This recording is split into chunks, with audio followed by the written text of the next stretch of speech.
이 가을은 이게 천고마비의 계절이라고 하지 않습니까? 하늘은 높고 또 말은 살찐다라는 그런 풍성한 계절을 가을이라고 합니다. 이 한국에는 이미 벌써 추석 명절이 되어서 연휴가 되어서요. 길도 막히고 또 여러 가지 분주한 날로 하루하루 살아가고 있는 것 같습니다. 이 저희 교회에도 농사를 짓는 분은 없습니다만은 우리 양용주 집사님께서 몇 주 전부터 텃밭에서 농사를 지으신 근대를 자꾸 이렇게 다 주셔갖고 모든 우리 성도님들이 다 이제 근대를 먹었습니다. 그리고 근대가 뭐예요? 이런 유행어까지 나오게 되었습니다. 유행어 아닙니까? 저만 좋아하는 거. 근데요, 근대는 뭔가요? 근대 이렇게. 자, 이 햇볕도 좋고요. 또 비도 별도 안 오고요. 들판이 푸르고 아이들도 뭐 학교 가니까 시간도 좀 나고 그죠? 또 재밌는 참 좋은 그런 계절인 것 같습니다. 이런 계절에 그냥 보내지 마시고요. 또 밀린 책이 있다면 그 책들도 좀 보시면서 또 기도도 하시면서 또 묵상도 하시면서 이 몸만 살찌는 것이 아니라 우리 영혼도 풍성하고 건강해지는 그런 계절이 되었으면 합니다. 할렐루야. 네. 자, 오늘은 계속해서 구약의 이야기 중에 우리가 읽은 민수기 21장 말씀을 여러분들과 함께 나누었으면 좋겠습니다. 여러분 대부분이 싫어하는 동물 중에 뭐가 있을까요? 뱀이 있지 않습니까? 여러분 혹시 뱀 좋아하시는 분 계세요? 네, 건강원에서 오신 분? 네, 아니죠? 예. 왜냐하면 이 독이 많기 때문에 물리기라도 한다면은 뭐 죽거나 아니면 뭐 고생을 심하게 하기도 해서요. 위험한 동물이라는 인식을 가지고 있기 때문이기도 합니다. 그래서 그런지 성경에도 뱀에 대한 기록들을 보면요. 그리 좋은 이미지는 아닌 것 같습니다. 그것도 그럴 것이 아담과 하와를 유혹한 그 동물이 그 많고 많은 하나님의 피조물 중에 뱀이었어요. 뱀은 이렇게 죄를 상징하고 사람들의 척결 대상이 되곤 했습니다. 그런데 오늘 본문에도 뱀이 나오죠. 그냥 독사나 살모사 이런 것이 아니고 불뱀이라고 말합니다. 왜 불뱀이냐고 이렇게 생각하면은 물린 곳이 불과 같이 타는 고통을 가지고 서서히 죽기 때문이라고 합니다. 자, 이스라엘 백성들이 광야에서 삶을 살아간 지가 이제 40년이 지났습니다. 하나님은 이스라엘 백성들을 이 가나안 땅으로 이끌어 가시기 위해서 가데스 지역에 있던 이스라엘 백성들을 가나안 땅으로 가라라고 그들의 삶의 그런 공간을 옮기라라고 명령을 하셨어요. 그런데 하나님의 내비게이션이 가나안 땅으로 가는 가장 빠른 길은 왕의 대로라는 길을 통해서 가는 것이 아니라 홍해 길이라고 하는 그 길을 따라서 가나안 동편으로 가라라고 명령을 하신 거예요. 그것도 그럴 것이 그 왕의 대로를 가기 위해서는 에돔 족속의 땅을 지나가야만 하는데 에돔 사람들은 이스라엘 사람들이 자기 땅을 침범하는 것을 허락하지 않았습니다. 이 숫자상 우위를 가지고 있던 이스라엘 백성들은 에돔과 전쟁을 일으켜 충분히 승리할 수 있기 때문에 그들을 무찌르면 쉽게 왕의 대로를 통해서 가나안 땅으로 들어갈 것이라고 생각을 했어요. 그런데 하나님께서는 에돔 땅을 침략하지 말고 광야의 길로 우회하라 계속해서 말씀하고 있는 겁니다. 모세와 이스라엘 백성들은 편하고 빠른 왕의 대로를 가지 못해서 마음이 상했다라고 성경 말씀에 말씀을 합니다. 오늘 4절 말씀 우리 같이 읽어봅니다. 시작. 백성이 호르산에서 진행하여 홍해 길로 쫓아 에돔 땅을 둘러 행하려 하다가 길로 인해서 백성의 마음이 상했느니라라고 말씀해요. 그것도 그럴 것이 거칠고 험한 길을 걸어가던 이스라엘 백성들은 매우 지쳐 있었기 때문입니다. 하루라도 빨리 이 지긋지긋한 광야 생활에서 벗어나서 가나안 땅에 들어가고 싶었는데 그 뜨거운 태양빛 아래서 목이 마르고 광야 길을 걸어가려고 하니까 얼마나 참 인내심이 바닥을 쳤겠습니까? 그래서 사람들은 다시금 하나님께 분노하게 되었다라고 말씀을 합니다. 그러나 이 하나님은 이들의 분노를 그냥 내버려 두시지 않으시고요. 하나님은 불순종하는 이스라엘 백성들 앞에 불뱀을 보내셨습니다. 그리고 그 불뱀이 사람들을 물어 고통 죽게 하였다라는 것입니다. 이런 상황 속에서 이스라엘 백성들은 모세에게 자신들이 하나님 앞에 범죄했으니까 하나님께 용서를 구한다라고 자신들을 위해서 기도해달라고 부탁을 했고 또 모세가 하나님께 기도하자 하나님은 노수로 만든 뱀 형상을 장대에 달아서 높이 세우면 그 노뱀을 본 사람들은 모두 나을 것이다 라고 모세에게 말씀을 해줍니다. 실제로 모세는 노뱀을 만들어서 장대에 높이 달았고 그것을 바라본 사람들은 모두 구원을 이루었다라는 것이 오늘 읽은 본문의 내용입니다. 그래서 오늘은 이 노뱀 사건이 우리들에게 주는 의미에 대해서 한번 생각해 보는 시간을 가지려고 합니다. 성경은 왜 이 노뱀 사건을 우리에게 말씀하시는 것일까? 노뱀은 무엇을 의미하는 것일까요? 첫 번째로 노뱀은 죄에 대한 하나님의 징계를 의미한다라고 할 수 있습니다. 노뱀은 구리로 만든 그런 뱀 형상 아니겠습니까? 이 노뱀을 만든 이유는 아까 우리 말씀에도 봤던 것처럼 불뱀 때문에 사람들이 죽었기 때문입니다. 그럼 불뱀이 나온 이유는 무엇입니까? 이스라엘 백성들이 하나님 앞에 범죄했기 때문이라는 것입니다. 즉 노뱀은 이스라엘 백성들의 범죄로 인한 죽음을 해결할 수 있는 유일한 열쇠였다라는 것입니다. 그럼 이스라엘 백성들의 이 범죄는 구체적으로 무엇을 말하는 것일까요? 우리가 읽었던 5절 말씀을 다시 한번 읽어봅니다. 시작. 백성이 하나님과 모세를 향하여 원망하되 어찌하여 우리를 애굽에서 인도하여 내어 이 광야에서 죽게 하는가? 이곳에는 먹을 것도 없고 물도 없도다. 우리 마음이 이 하찮은 음식을 싫어하노라 하매라고 말씀을 하죠. 여기서 눈여겨보아야 할 단어는 원망하되라는 단어입니다.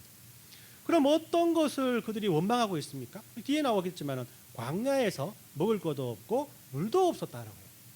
물론 이것은 핑계겠죠. 왜냐하면 하나님은 이스라엘 백성들에게 만나를 먹을 걸로 주었고 또 반석에서 물을 내어서 그들에게 마시게 하신 분이시기 때문에 이것도 뭐 하루 이틀이 아니라 그죠? 40년간 한결같이 이렇게 인도해 주신 분이시란 거예요.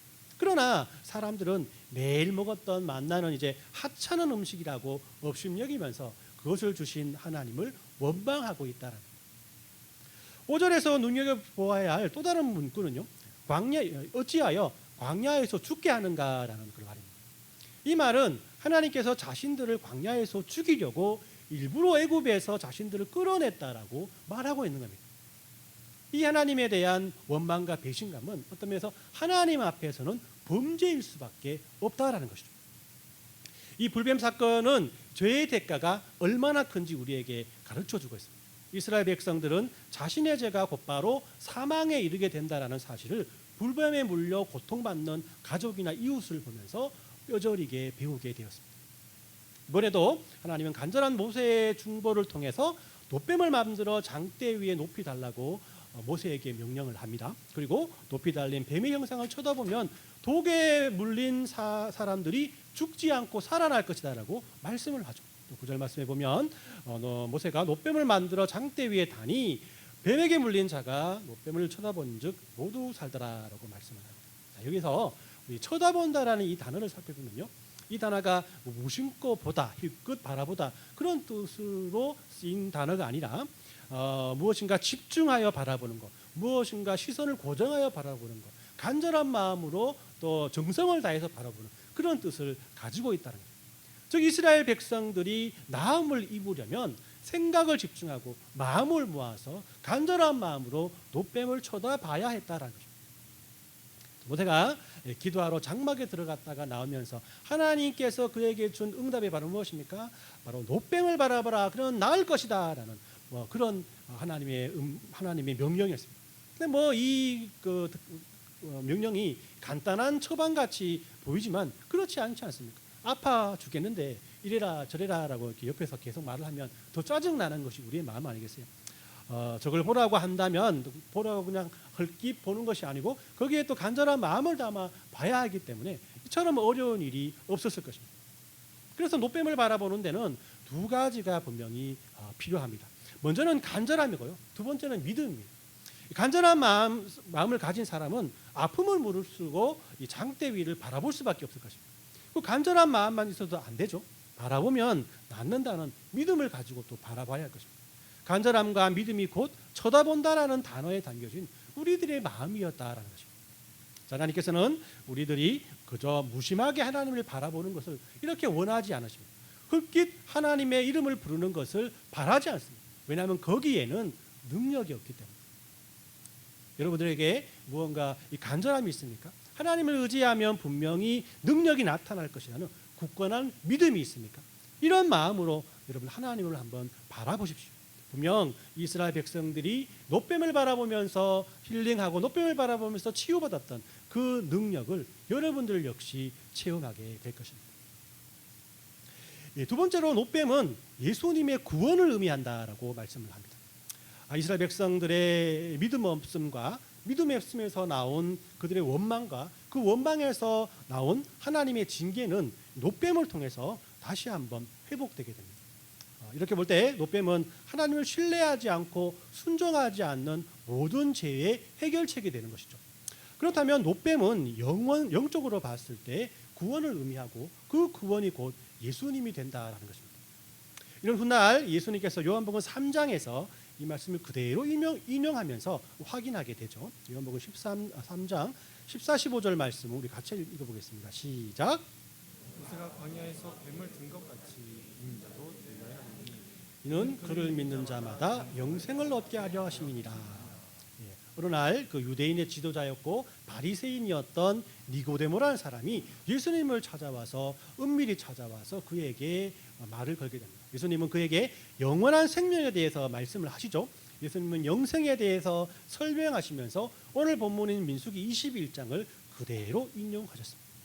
자, 이 말씀에는 두 가지 중요한 교훈을 우리에게 주고 있습니다. 그 첫 번째는 바로 이 수천 년이 지난 후에 예수님께서 모세의 노뱀이 되셔서 이 말씀을 그대로 성취했다라는 말씀이고요. 두 번째로는 노뱀이 사람들의 생명을 회복시켜 주셨듯이 예수님께서도 온 인류의 구원을 이루셨다라는 그런 의미를 가지고 있습니다.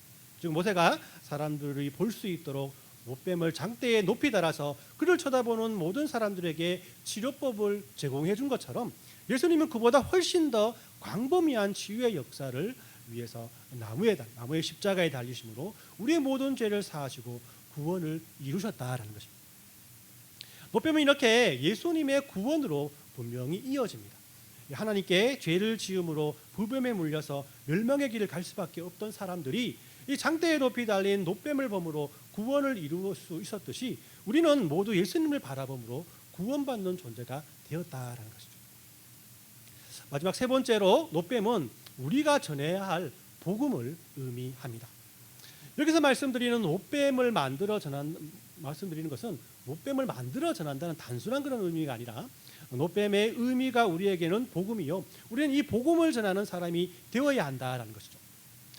우리들은 모세가 이스라엘 백성들에게 외쳤던 것처럼 예수님을 바라보면 모든 사람들이 구원을 얻고 살아가리라라고 세상에 외쳐야 하는 사람들입니다. 고린도 후서에 보면요, 바울 역시 같은 마음으로 이런 편지를 우리에게 전해주고 있습니다. 고린도 후서 5장 20에서 21절까지 말씀 우리 같이 읽습니다. 시작. 그러므로 우리가 그리스도를 대신하여 사신이 되어 하나님이 우리를 통하여 너희를 권면하시는 것 같이 그리스도를 대신하여 간청하노니 너희는 하나님과 화목하라. 하나님이 죄를 알지도 못한 이를 우리를 대신하여 죄로 삼으신 것은 우리로 하여금 그 안에서 하나님의 의가 되게 하려 하심이니라라고 말씀을 하죠. 사도 바울은 우리가 예수님의 사신 즉 대사가 되어서 우리가 섬기는 하나님의 뜻을 많은 사람들에게 전해야 한다라고 말씀을 합니다. 여기에서 하나님의 뜻이란 것은 이 뒤에 나와 있지만 죄를 알지도 못하신 예수님을 우리를 대신해서 죽게 하셨다는 그런 복된 소식, 바로 복음을 의미한다라는 것입니다. 이렇게 우리들이 전해야 할 복음은 논리적이고 현실적이고 보편적이고 인격적일 필요는 없습니다. 여러분들 이 덴저라고 쓰인 표시가 있으면 그거를 단 거라고 읽고요, 그죠? 뜨겁고 달달한 게 있네라고 만지면 안 됩니다, 그죠? 만지지 말라면 만지면 안 되는 겁니다. 건드리면 안 된다는 거예요.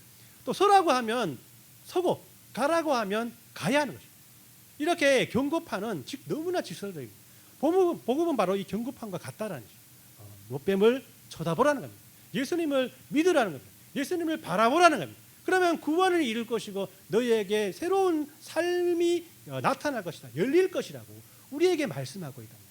자, 이런 경고문을 복음이라고 생각한다면 우리들이 사랑하는 사람들에게 전해야 될 것이 바로 이런 복음의 사실이라는 사실을 우리는 분명히 확인할 수가 있다는 것입니다. 우리 말씀을 정리합니다. 우리는 성경의 불뱀과 노뱀 사건을 그냥 이스라엘 백성들의 역사로만 치부해서는 안 됩니다. 이 사건은 죄에 대한 하나님의 징계와 예수님의 중보를 우리에게 교훈하고 있습니다. 즉, 이 노뱀을 쳐다본 즉 모두 죽음을 면한 것처럼 예수님을 바라봐야만 구원을 얻는다. 놀라운 복음을 노뱀 이야기를 통해서 볼 줄 알아야 한다는 것입니다. 오늘 예배 후에 이 새가족 환영회가 있습니다. 조한의 교회에서 오셔서 잘 정착하신 새가족들을 우리 그 헌가족이라는 것은 이제는 새가족이 아니라 헌신하는 가족이라 해서 헌가족이랍니다. 아까 헌가족이라니까 굉장히 이제 싫어하시는데 그런 의미 아닙니다. 여러분들 왜 헌가족? 쌤삐죠, 쌤삐 그죠? 새가족이죠.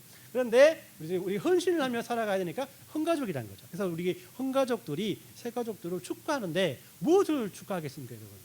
새로 오셨습니다. 감사합니다. 잘 오셨네요라고 그렇게 축하하는 것이 아니라 어떤 것을 축하해야 됩니까? 오늘 본문 말씀을 통해서 한번 살펴보면 십자가의 인생의 답이 있습니다. 십자가의 능력이 있습니다. 십자가만이 우리를 변화시키다는 것을 여러분 항상 함께 체험하게 됨을 축하합니다라는 그런 뜻을 가지고 있다는 것입니다.